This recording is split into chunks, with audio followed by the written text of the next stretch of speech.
With rims, you will enjoy the benefits you want, tailored to ensure your business has the support and technological edge it needs to optimize productivity and stay competitive. So why rims?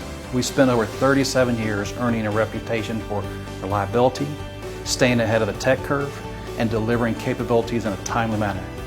And we're not about to stop now. Want to experience the rims difference for yourself? Schedule an online demo today.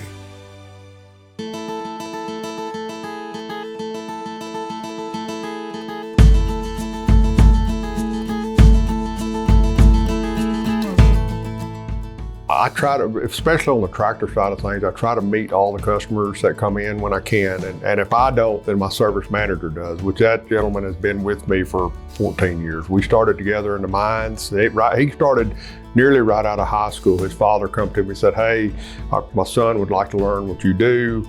Would you be okay with this? And of course I was like, he's a millennial, Lord, no, don't do me that way, you know. But he was a diamond in the rough. I mean, you could show him something and you could tell that it stuck. And, you know, so when the mine started slowing down and I bought this place, he went his way and I went my way. He actually went to work for Alabama Power, which I mean, that's a retirement job. You go to work there. He was a mechanic. After about 5 months of that, he started coming up here and he said, I'm bored out of my skull because they don't do nothing down there.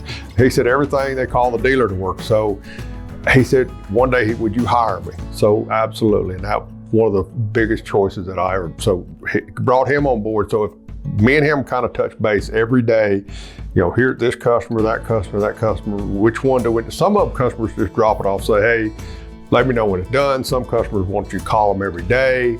So we kind of fill that out, and either he or me will call. If it's the customer who wants to hear something every day, we try to call them every day, even if we haven't done anything. You know, hey, Mr. So-and-so, you know, fortunately we hadn't got it in the shop just yet, or hey, we've got it in the shop, here's where we are. Hey, well, we got it here. We try to upsell any kind of services. That there's a big market in that, to upsell everything we do. We did definitely throughout the year. Last year we needed another mechanic. And we do hire part-time people, especially in the summer, just to keep up with the demand. Yeah, so we had several part-time people that would come in last year, but coming into this next year, we're definitely going to hire another full-time mechanic. And we've already kind of got 2 or 3 candidates that's waiting in the wings to kind of help us in the shop. And actually, I asked you, because we haven't slowed down in the shop even this year, and I asked him the other day, I said, what do you think? Should we go ahead and hire one? He said, no, let's just wait till about March. He said, we're good right now, you know, so that's kind of the way I handle it, you know, because that's my background in service. You know, I know the struggles that you go through in the service and how things don't go the way you want them to go most of the time, and, you know, it's time consuming. I get it, you know. You think that's how we found decent service employees? I'm in a lot of Facebook groups of other equipment dealers, and everyone's always saying, I can't find service people. Service people are the hardest. I can't keep them. I don't know what our secret formula is for the excellent guys that we have, but it's something that he's doing. Well, I get it. You know, when they walk up and I walk back here and they're trying to put a loader on, and I can see they're frustrated. You know, instead of saying, hurry up, I say, set it down right there. Let's walk outside and get a bottle of water. You know, and I will walk right outside. We may talk about football or hunting or, you know, the date they went on this weekend. All right, let's go try that loader now. And that thing, whew, I said, that's the secret right there, you know, or go back here and cut up with them, you know, tell jokes and, you know, try to make it a good atmosphere, you know. And usually during the summertime, we try to grill out once or twice a month, you know. So the salesman, if he's under the gun trying to get something through the shop, he'll buy them lunch, you know, stuff like that. So one of the things that I found that seemed to work really good for on my side of things was one of my reps told me one day, he said, do you know what it costs for you to run this dealership every day? He said, when you put the key in the door in the morning, till you pull the key out in the afternoon, do you know exactly what it costs for you to run this dealership? And at that time I was like, well, no, not really. So the next day, me and my wife was delivering a tractor, and I started just going over there. I said, look, we pay this much for the rent, this much for the power, this much for the gas, payroll. I was floored.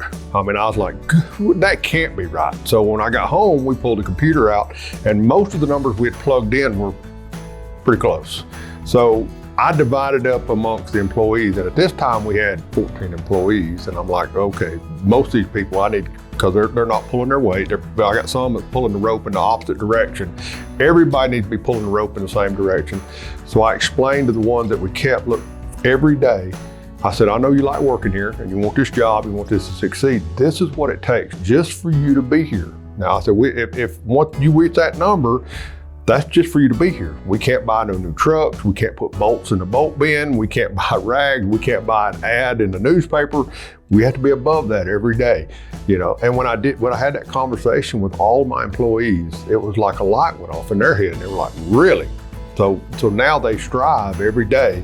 You know, I explained to like the guy in the back, they're doing a real big project. I say, look, if you don't make your goal today, I mean, you need to double it tomorrow, triple it the next day. By the end of the week, this is where you need to be, or it's costing this company, you know, then that means, you know, somebody over here has got to take up your slack to cover you being here. And I said, too much of that, I don't need you here, you know, because everybody, so to me, that was a game changer, to me.